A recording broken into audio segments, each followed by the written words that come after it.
Pernah nggak sih lo kesulitan untuk mengungkapkan pendapat lo ke orang lain? Pengen ngomong A, pengen ngomong B, tapi takut malah bikin konflik. Tapi takutnya malah bikin konflik gitu. Atau mungkin takut gak didengerin. Akhirnya lo nggak jadi ngomong dan ya lo pendam sendiri aja gitu. Masalah kayak gini bisa dibilang masalah sejuta umat. Apalagi kalau di Indonesia. Perkara nggak pede ketika ngomong sama orang lain, nggak enakan, ini adalah satu masalah yang umum dalam artian dialami oleh banyak banget orang. Banyak klien layanan konsultasi yang datang ke gue dan mentor-mentor yang lain juga dan juga psikolog 1%, itu masalahnya kayak, "Kak, kenapa ya gue susah nyampein pendapat? Kak, kenapa ya gue nggak enakan? Kak, gimana ya caranya biar gak takut ngomong ke orang?" Dan lain sebagainya. Intinya masalahnya mirip-mirip gitu. Makanya jangan heran kalau 1% bikin cukup banyak konten yang mengangkat masalah ini. Entah itu tentang gak enakan, tentang gak pede, dan lain sebagainya. Termasuk video yang lagi lo tonton sekarang. Nah, dalam beberapa menit ke depan, gue bakalan ngajak lo buat belajar tentang apa sih yang bisa lo lakuin supaya lo bisa jadi lebih pede dalam berkomunikasi. So, lo tonton videonya sampai habis, biar lo bisa dapet keseluruhan insight-nya, oke?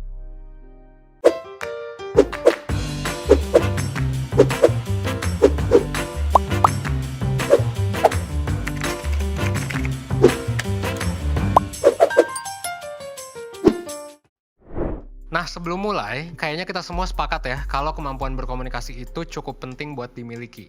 Ya karena kita sebagai manusia, ya tentunya butuh ya buat berkomunikasi. Dan kita juga nggak punya kan kemampuan buat baca pikiran gitu, tanpa berkomunikasi.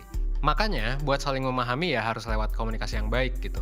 Sayangnya memang nggak semua orang cukup beruntung buat belajar hal ini dalam hidupnya. Dalam artian, kita tuh mungkin ya hampir semua dari kita nggak ada yang ngajarin ini gitu. Baik itu di rumah maupun di sekolah gitu ya. Kita di sekolah belajar apa sih? Ya belajar matematika ya, sosiologi dan lain sebagainya.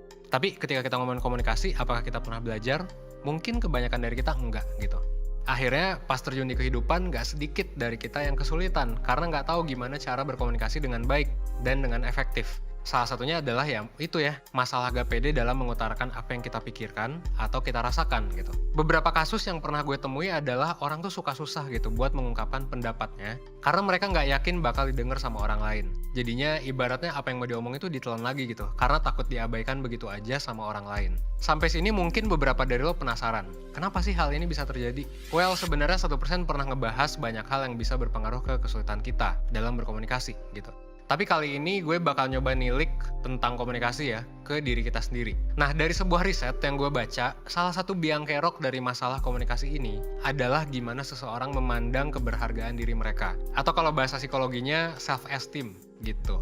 Nah, ternyata tingkat self-esteem seseorang itu punya pengaruh besar terhadap seberapa baik seseorang bisa mengungkapkan pendapatnya atau perasaannya secara jelas gitu, sambil tetap memperhatikan dan menghormati lawan bicaranya. Kemampuan kayak gitu sering disebut sebagai kemampuan komunikasi asertif. Nah, ini yang bakal gue bahas nih sekarang.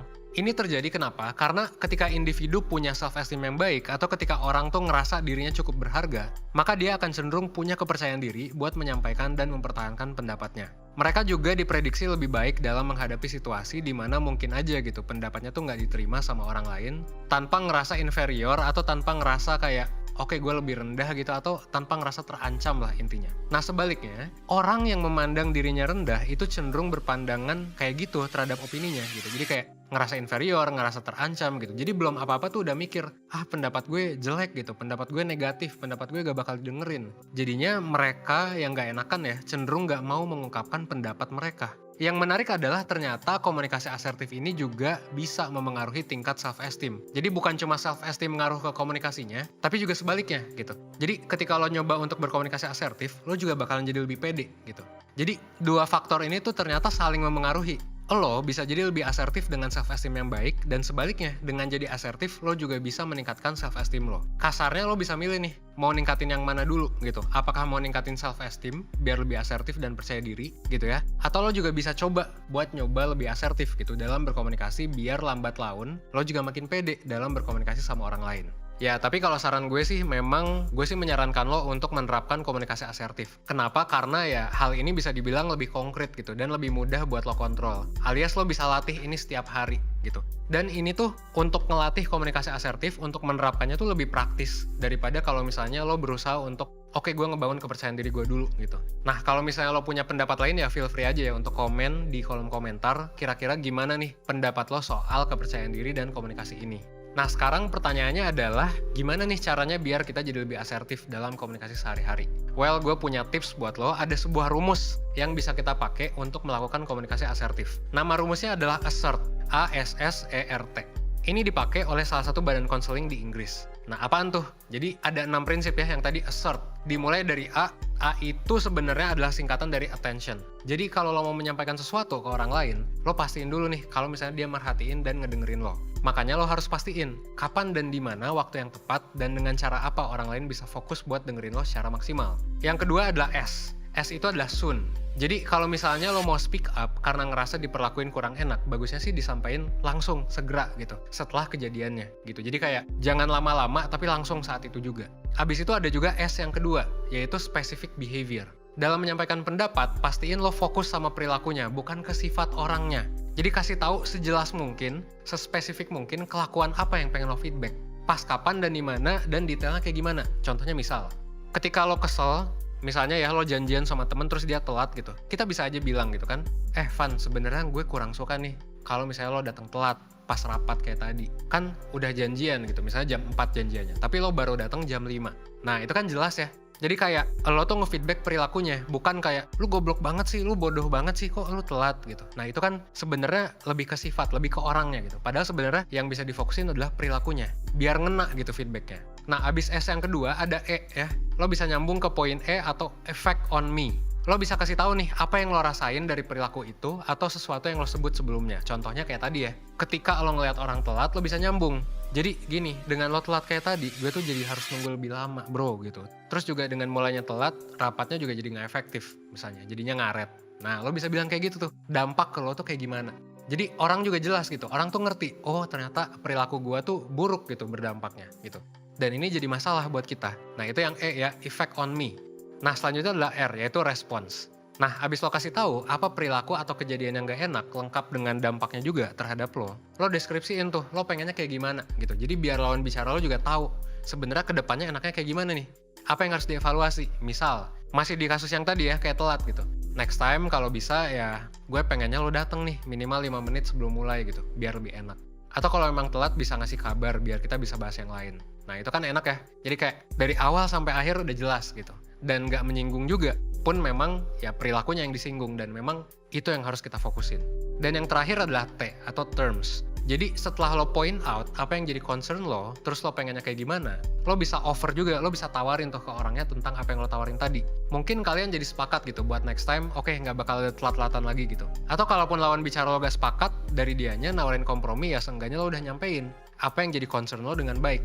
Jadi di akhir tuh lo bisa nanya, menurut lo gimana gitu tentang yang tadi. Nah biasanya memang kalau dari pengalaman gue, di poin akhir ini ya biasanya orang kalau salah ya setuju-setuju aja gitu ya sama kita. Dan itu bakal bisa bikin ya kita jadi lebih baik hubungan ke depannya gitu. Nah jadi kurang lebih itu ya beberapa cara yang bisa lo coba supaya lo bisa lebih asertif dalam berkomunikasi sehari-hari. Kedengarannya memang sederhana, tapi pada realitanya mungkin banyak dari lo yang akan kesusahan. Dan ya ini wajar gitu ya. Mungkin lo belum terbiasa atau susah aja gitu. Ya wajar, karena memang kita nggak pernah belajar tentang ini kan.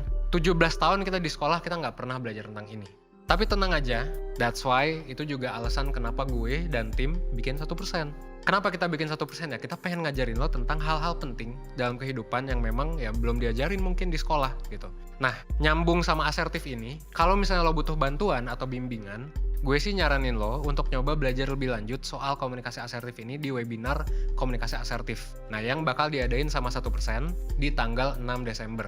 Webinar ini bakalan dibawain sama gue, Evan ya, dan juga Kak Hani, salah satu psikolog 1%. Jadi lo gak usah ragu sama kualitas webinarnya karena bakal diisi sama mentor dan psikolog yang udah berpengalaman dalam menangani klien dengan berbagai masalah, termasuk dengan ya komunikasi gitu ya. Lo bakal ditemenin buat belajar, mulai dari konsepnya kayak gimana, lo bakal tahu manfaatnya kayak gimana, tantangannya kayak gimana, sampai dengan cara-cara praktisnya kayak gimana gitu. Jadi bakalan dijelasin lengkap. Kalau misalnya lo suka video YouTube ya, di webinar gue jamin lo bakal lebih suka. Kenapa? Karena lebih lengkap dan lebih bagus gitu penjelasannya. Lo juga bisa diskusi sama gue dan Kak Hani ya, sama pembicara tentang apa yang masih jadi hambatan lo dalam berkomunikasi asertif. Jadi akan ada sesi Q&A langsung, dan pembelajaran lo juga bakal ditunjang sama berbagai fitur lain. Contohnya apa? Misalnya, lo bakal dapat psikotes nih. Jadi bakal diukur tuh aspek komunikasi lo tuh kayak gimana gitu. Kondisi psikologis lo tuh kayak gimana sih? Yang bisa jadi memang berhubungan sama masalah komunikasi yang lo alami. Selain psikotes, ada juga worksheet yang bakal dikasih di akhir sesi webinar. Yang mana disesuaikan sama tema webinarnya. Supaya apa? Supaya bisa ngebantu lo agar lo bisa menerapkan apa yang udah lo pelajari dengan lebih terarah. Jadi kayak nanti lo bisa print tuh worksheetnya, lo bisa kerjain gitu. Dan lo juga bakal dapat masuk ke grup chat komunitas bareng pemateri dan peserta lainnya buat lo mendiskusikan lebih lanjut tentang masalah komunikasi yang lo alami. Jadi abis sesi webinar, itu lo punya waktu 3 hari buat diskusi lagi gitu. Jadi kayak kalau misalnya lo mau follow up progress yang udah lo lakuin, ya lo bisa follow up tuh. Lo bisa tanya-tanya tentang progress lo, tentang worksheet lo, dan lain sebagainya. Jadi lo nggak cuma dikasih materi terus dilepas, tapi lo juga dapat ya itu banyak hal ya. Pokoknya semua fiturnya udah disusun sedemikian rupa. Ya webinar ini benar-benar lengkap lah gitu untuk ngebantu menyelesaikan masalah yang lo alami. Dan semua ini bisa lo dapetin dengan harga 125.000 aja. Atau kalau lo tertarik untuk ikut webinar yang lain juga, kita ada paket bundling dengan gimana caranya nentuin tujuan hidup gitu buat masa depan. Dan kalau misalnya lo beli yang bundling, lo cukup tambah 50.000 doang. Jadi 175.000 lo dapet 2 webinar. Dan seperti biasa ya, kalau lo ngerasa butuh ya tinggal klik aja link di description box. Lo bisa cek lebih lanjut tuh webinar atau kayak gimana, pembicaranya siapa, dan lain sebagainya. Atau lo bisa juga buka website kita di 1%.net. Di sana lo bisa lihat layanan 1% sampai testimoni dari orang-orang yang udah terbantu sama berbagai layanan yang kita kasih gitu. Mungkin sekian dari gue ya.